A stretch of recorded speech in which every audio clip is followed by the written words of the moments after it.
आइए अब हम जानते हैं कि एक बार हमने ये डेटा शीट को अपडेट कर दिया, उसके बाद अब ये मैसेजेस कैसे जाएगा? उसके लिए ये जो कॉलम है व्हाट्सएप ट्रिगर कॉलम, ये बेसिकली एक कंडीशन कॉलम है जो कि डिफाइन करेगा कि आपका मैसेज ये सेंड होगा या नहीं होगा। अगर यहाँ पर यस लिखा हुआ है तो गूगल शीट इस मैसेज को सेंड करेगा।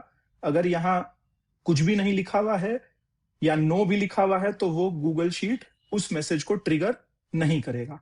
अभी जैसा कि आप देख सकते हैं हम लोग ने यहाँ पर एक एरे फॉर्मूला डाल रखा है कि अगर यहाँ पर कस्टमर का नाम है तो वो मैसेज को ट्रिगर कर देगा। कहने का मतलब है कि जैसे जैसे आपका ये गूगल शीट में डेटा ऐड होते जाएगा वो अपने आप इंस्टेंटली यहाँ पर यस लिखने लगेगा ताकि वो मैसेज सेंड हो सके। आप इसको अपने हिसाब से जैसा चाहें वैसा कस्टमाइज कर सकते हैं डिपेंडिंग अपॉन मल्टीपल कंडीशंस। आप यहाँ पर ये ट्रिगर के फॉर्मूले को अपडेट कर सकते हैं। फिलहाल अभी हम लोग डेमो के लिए यहाँ पर मैनुअली डेटा एंट्री करेंगे।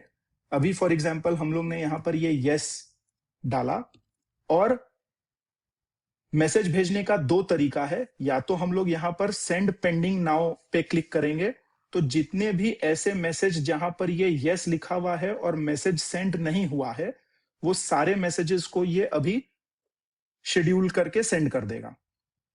और दूसरा ऑप्शन है कि अगर हम चाहते हैं कि ये बार बार मुझे पेंडिंग मैसेज को मैनुअली सेंड ना करना पड़े तो हम लोग यहाँ ऑटोमेशन में आकर के और उसको इनेबल ऑटो सेंड भी सेलेक्ट कर सकते हैं जिससे कि आपका ये मैसेज ऑटोमेटिक सेंड होते रहेगा डिपेंडिंग अपॉन आपने कॉन्फ़िगरेशन में यहाँ पर ऑटो सेंड का इंटरवल कितना डाल रखा है।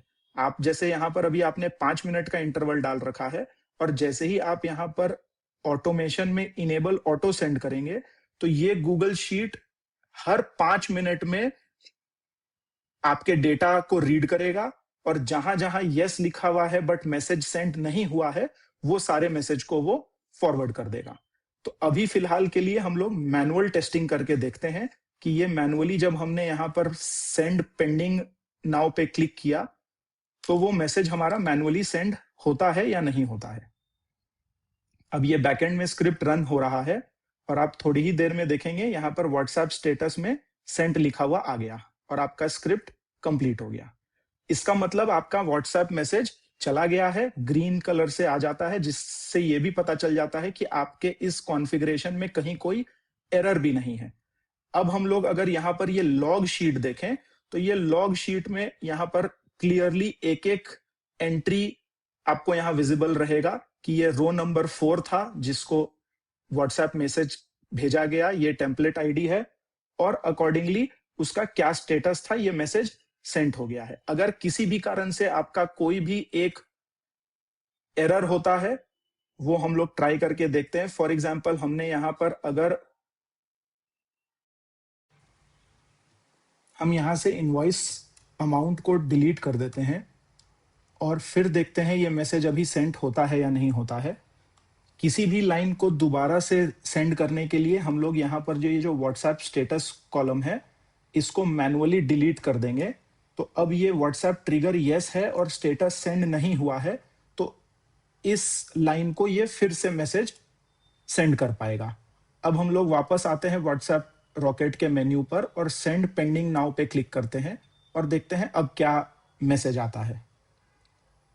अब जैसा कि आप देख पा रहे हैं यहाँ व्हाट्सएप स्टेटस में एरर लिखा हुआ आ रहा है। क्या एरर है वो हमें यहाँ लॉग शीट से समझ में आएगा। जैसे ही आप यहाँ लॉग शीट में आएंगे तो आप देख पाएंगे कि यही 4th रो में यहाँ एरर है और वो एरर लिखता है check your template, it cannot have typos और ब्लैंक टेक्स्ट। इसका मतलब हमारा यहाँ पर ये जो डेटा शीट था जिसमें वो इनवॉइस अमाउंट होना चाहिए था वो इनवॉइस अमाउंट नहीं होने के वजह से ये मैसेज नहीं सेंड हुआ। अब अगर हम लोग इसको चेक करना चाहें कि ये एक्चुअल में मैसेज सेंड हुआ था कि नहीं हुआ था तो यहाँ अगर आप देखेंगे कि ये मैसेज 4:55 पर जब हमने इनिशियली सेंड किया था तो उस समय ये मैसेज चला गया था। अब हम लोग वाटी के पोर्टल में आकर के चेक करते हैं कि क्या ये मैसेज सही में उसको सेंड हुआ था या नहीं हुआ था।